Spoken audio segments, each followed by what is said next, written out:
Good morning, everybody. This is the greatest day of the year. It's Easter.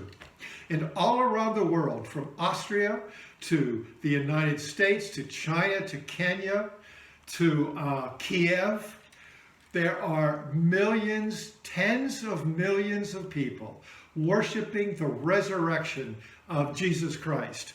And so it's traditional in some churches for the pastor to say, "He is risen," and for the participants to respond, "He is risen indeed." Let's do that together. He is risen.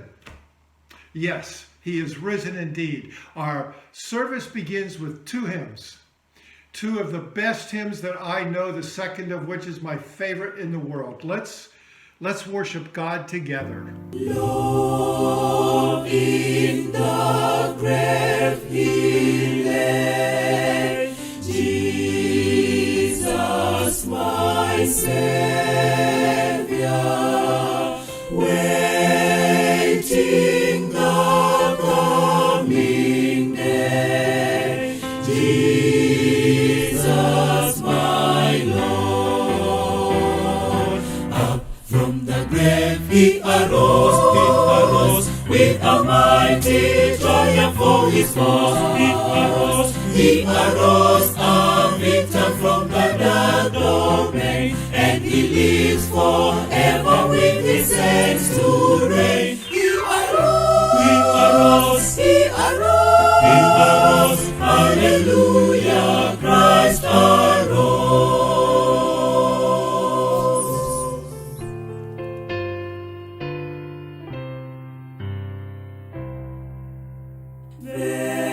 Vainly they watched his bed, Jesus my Savior. Vainly they sealed the dead, Jesus my Lord. Up from the grave he arose with a mighty triumph for his cause. He arose a victor from the dark domain, and he lives forever with his saints to reign. He arose, hallelujah, Christ arose.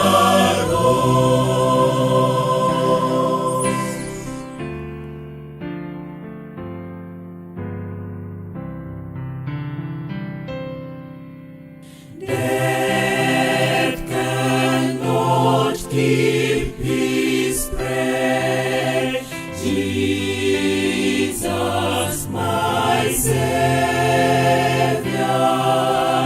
He tore the bars away, Jesus my Lord. Up from the grave he arose with a mighty triumph for his cause. He arose a victor from the dark domain, and he lives forever with his saints to reign. He arose, hallelujah, Christ arose. Up from the grave he arose with a mighty triumph for his cause. He arose a victor from the dark domain, and he lives forever with his saints to reign. He arose,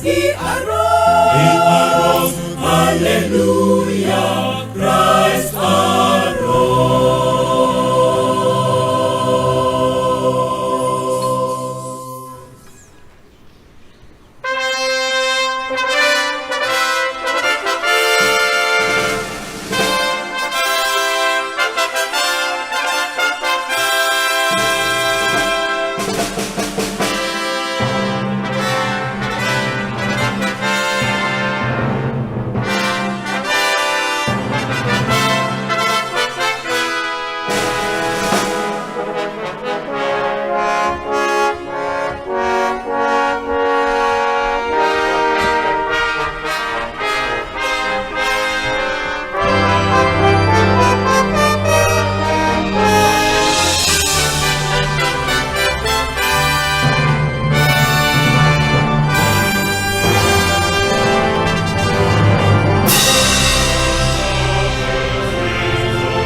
We have been studying the parables to get ready for Easter.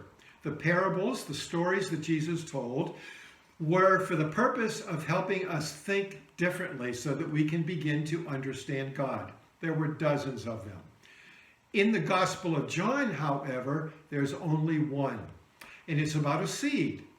A seed, he says, must die and be planted so that it can sprout. If it does not die and get planted, then it remains only a single seed. But if it does get planted, it will sprout and grow and produce many more seeds. In other words, one single seed contains within it the potential to vegetate all of Europe. But if it doesn't get planted and die, it just remains a single seed with very limited value. He uses that to tell us that we must die to ourselves, to our selfishness, to our me, myself, and I.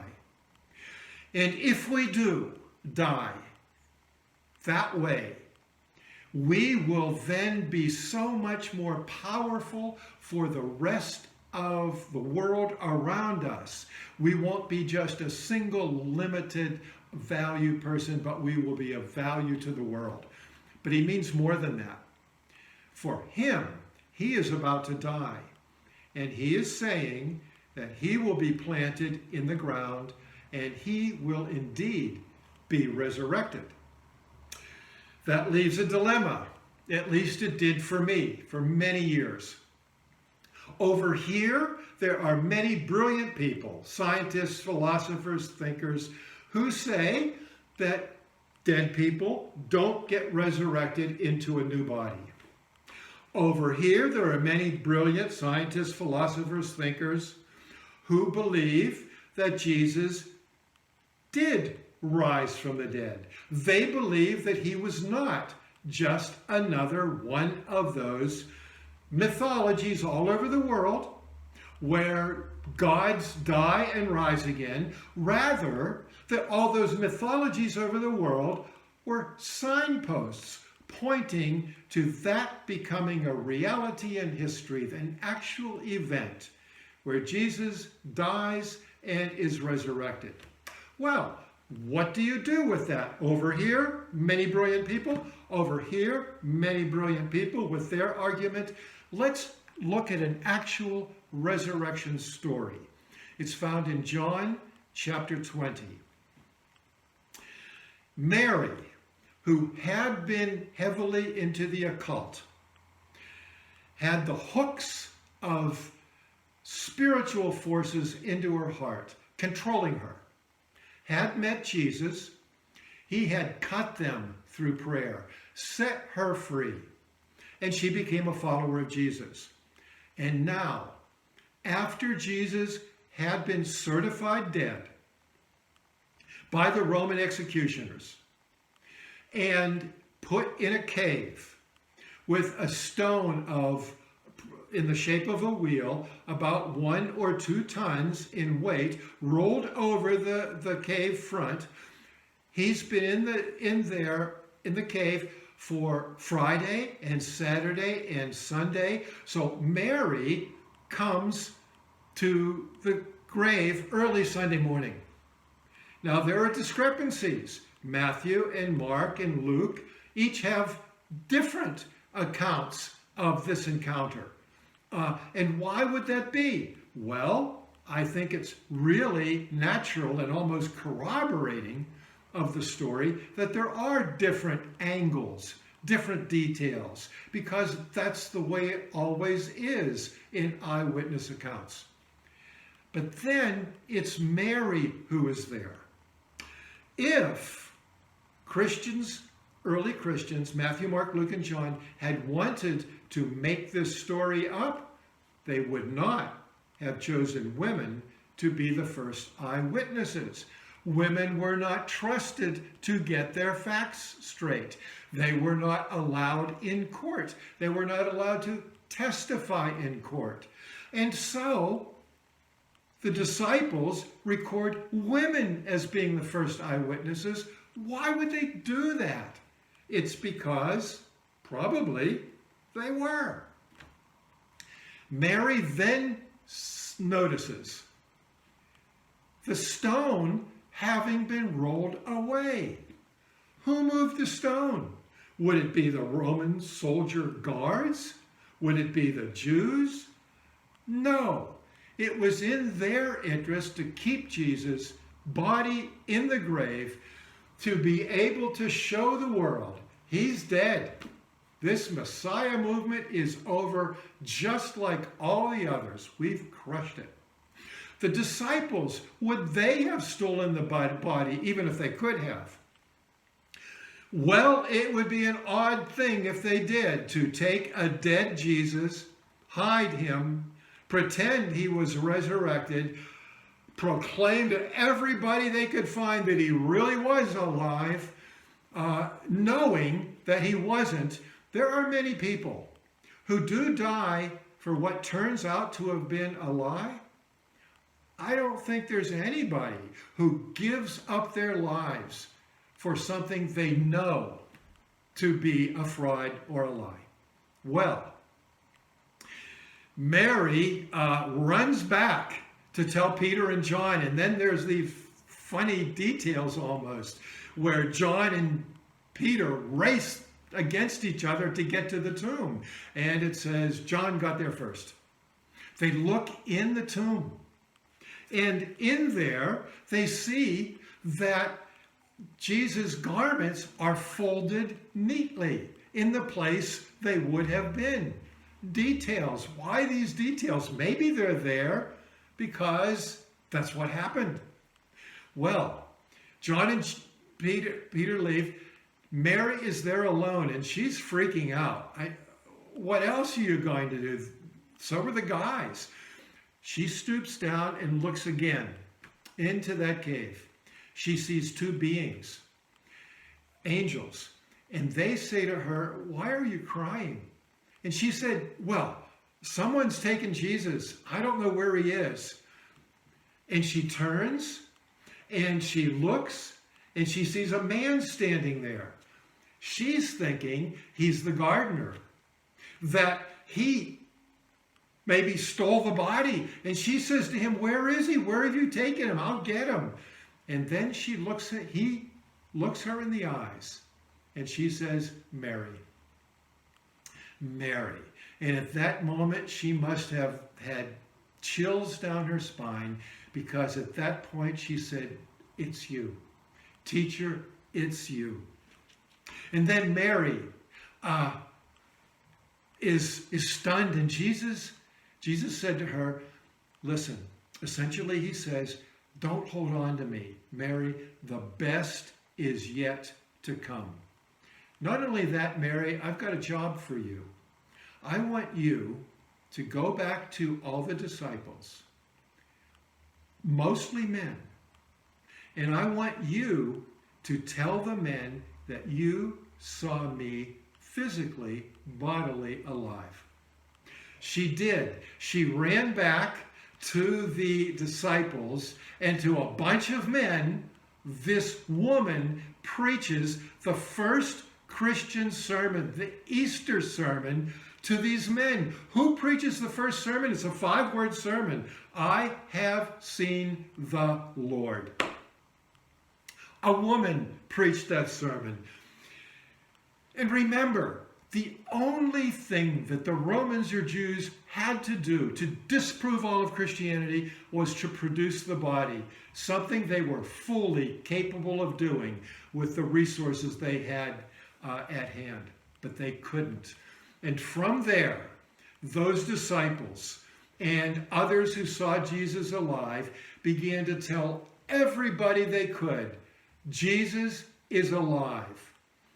And that spread throughout the Roman Empire until within not that many generations, within a few hundred years.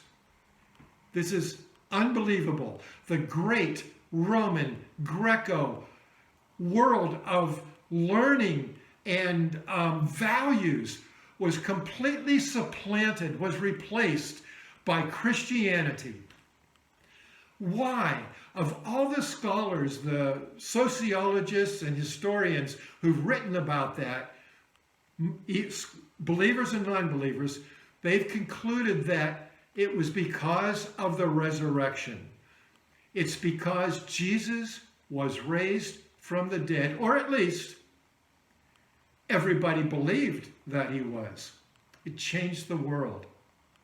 Well, here we are. What do you do with that? What do I do with that? Over here, people don't get resurrected from the dead. Over here, there's all these questions, all these things, all this kind of evidence, all of this compelling story. What do you do with that? Where do you come down on that? It seems to me, and it did seem to me, obviously you know where I've come down, but it's a leap of faith. It's a leap of faith to say, this is the reality.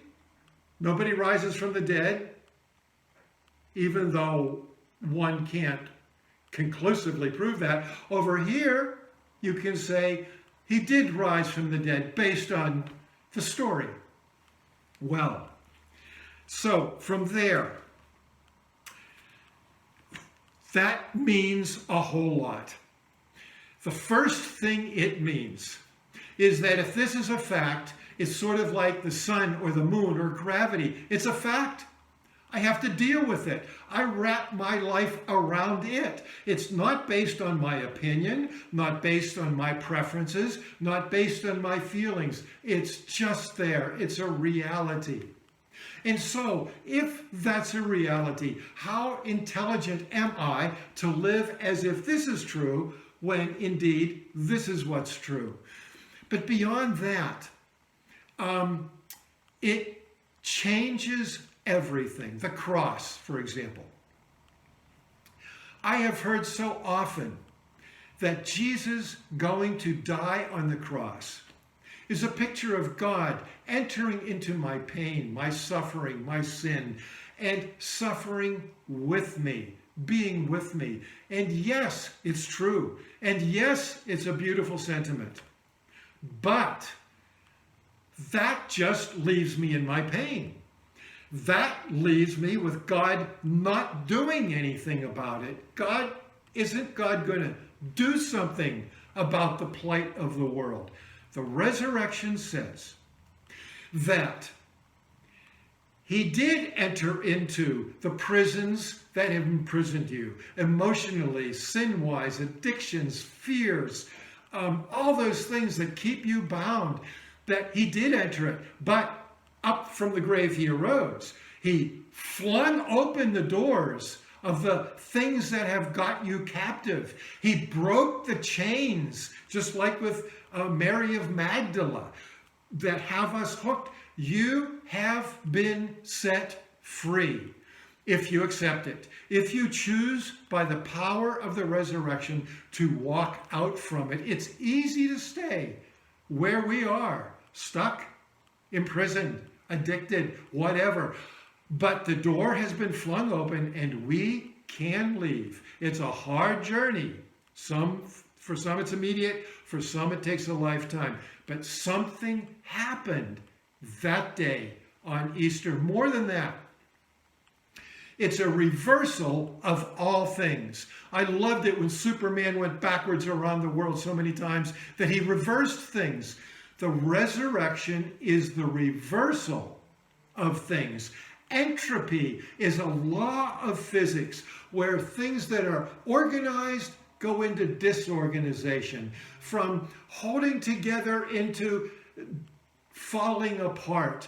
Well, there's a greater power than this steadfast rule of physics, and it's the resurrection, because the resurrection takes things that have deteriorated and puts them back together into a new state, which means that you have life after the grave. Death has been reversed. You will be put back together, and put back together in a way that you will have a brand new, magnificent, resurrected body that you can't even imagine at the moment. Or you will be resurrected into a new body that will be not pleasant, depending on what you have decided about God.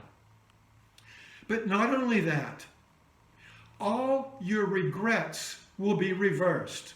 All your if-onlys will be reversed. Oh, if only, oh God, if only I hadn't gone to that party. If only I hadn't been fiddling with that radio while driving. If only that night I hadn't drunk too much. If only I had listened to the doctor. If only I had said, I love you.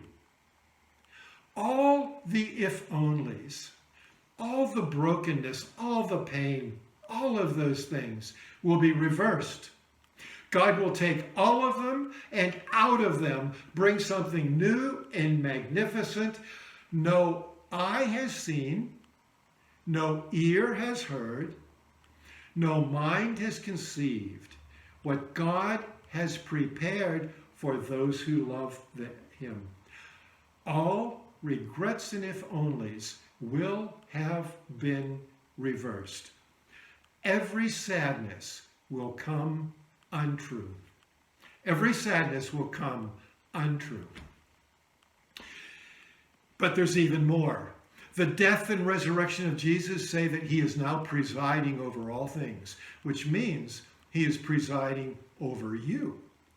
So, regardless of your circumstances, regardless of what you see, regardless of what you feel, regardless of what seems to you to be the absence of God, regardless of that, he is presiding over your life. He is holding you in his hands.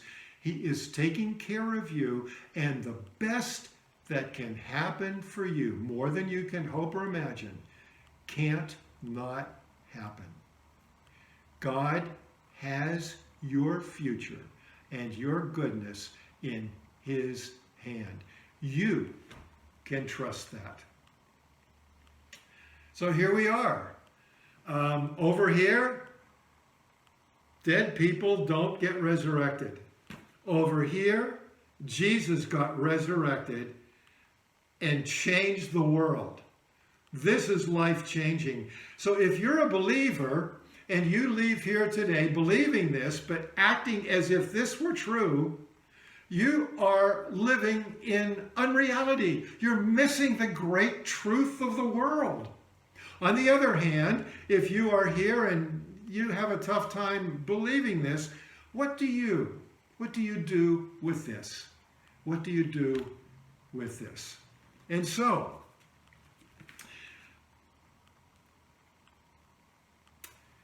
I would say, I would end this way by saying, these are the greatest questions, the biggest questions that exist on planet Earth. And today, on Easter Sunday, I would encourage you to engage them. Go home and ask yourself, how now shall I live? Our final hymn is one of the great hymns of all of Christianity, and it summarizes what we've just been talking about. Let's continue to worship God together.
And now unto him who has reversed death, who will reverse all regrets, who holds you in his hand, who can do immeasurably more than all that you can hope or imagine. To him be glory in the church and in Jesus Christ throughout all generations, forever and ever. Amen. And have a blessed, blessed Easter, everybody. God bless. Bye-bye.